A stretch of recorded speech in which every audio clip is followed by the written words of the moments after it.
Guys, I wanted to chat with everybody about what they can expect to see tomorrow. A little bit of the intention behind our training on Fridays prior to some open testers that we'll be doing over the next few weeks. Touch base on some questions that you guys had from last week and some of the things we have coming up. Hold on, we have a guest. Hello, I'm playing Mario Odyssey. Okay, Bye-bye. okay, you done? Yeah. Anyways, last week we had some heavy snatch singles on Friday before we retested an open workout, which was 17.3 on Saturday. And I got some messages from quite a few of you guys asking me why we're being so aggressive, what the intention is behind doing this. I'm not sure if you guys had an opportunity to listen to our podcast that we put out or saw our blog post about this current phase, but that we are doing that by design. So for the last few weeks and going forward until when the open starts, what you'll be seeing on Fridays is what we call patterning and priming for the next day. So last week, I'll use it as an example.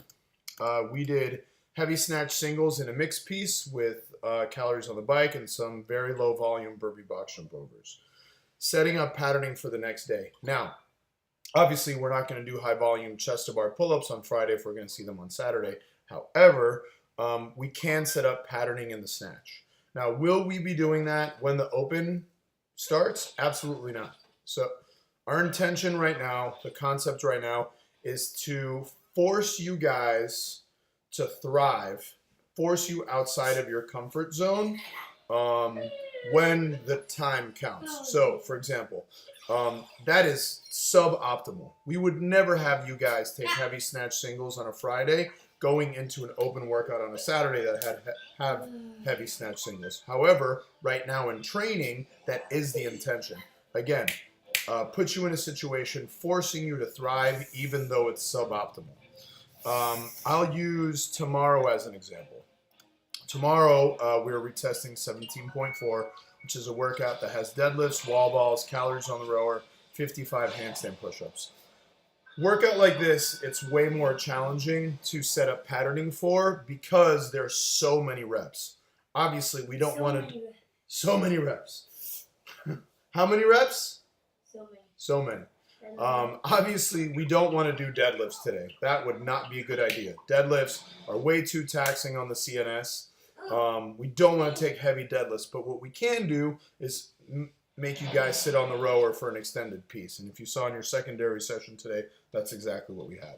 What we can do is have you guys walk on your hands. So develop some time under tension without having the same kind of loading pattern.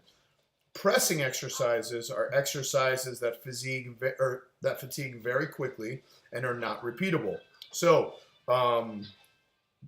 why is that? Well, in the press, it's a much smaller muscle group than in the pull or in the squat. That's why when handstand push-ups go, when dips go, they're done because it's such a small muscle group. So we don't want to do handstand push-ups, but we can have you guys walk in your hands, etc., etc.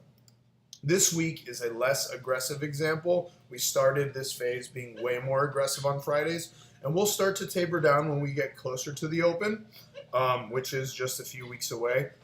And when it's time for the open, what we'll do on Fridays, we'll continue to do patterning, but it will be very, very movement quality specific.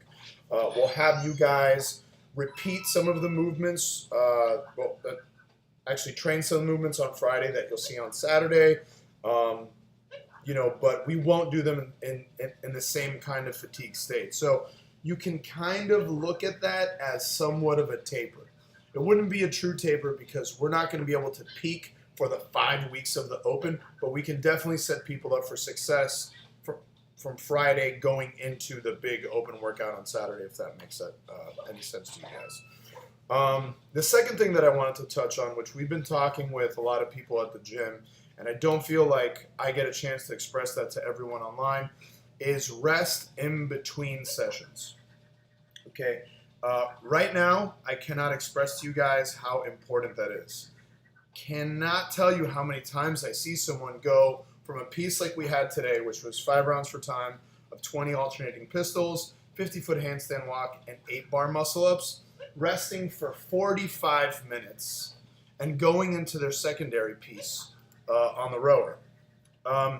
If you have the ability to do that, you're not giving me shit on the primary mix piece. If you're a candidate for that, and if you can walk out of that primary mix piece and you are not, you're not extremely fatigued and you feel like you can immediately sit on the rower, what needs to happen is you need to communicate more with us on this Facebook group. You need to touch base with one of the coaches, and you need to be changing some of these workouts because you're not giving me everything that you have on some of these mixed pieces, and that's what we're looking for. There's a reason why it's called primary and secondary, and they're not just 2 workouts for you guys to do as needed. So optimally, you guys would rest 3 to 4 hours in between primary and secondary. I know that's not possible for everyone, but these workouts are definitely not designed to be done in the same session. If anyone needs help with creating session times or scheduling stuff, the best thing we can do for you guys is answer these questions in the group setting here on the Facebook page. Or if you guys are interested, you guys can contact us directly. And we are now doing online handling, helping people with their schedules, helping people with any skill limitations that they have, etc., etc. Okay, so once again, guys, please take full recovery in between sessions. Now going into the open is where that is going to be the most important. Don't be addicted to training. Train with a purpose. In order to maximize potential, you have to set yourself up for success. And if you're just being a fitness addict, that's not going to happen. More is not always better. We're always looking for intensity and quality of work. And that's not going to happen if you're not resting in between sessions. If you guys have any questions or comments about this training phase, what Fridays and Saturdays look like, how much rest is optimal, whatever you guys need, post on this page and let us know. We're here to help you guys out, all right? Take care. Aiden, you want to say bye? Bye. Bye-bye.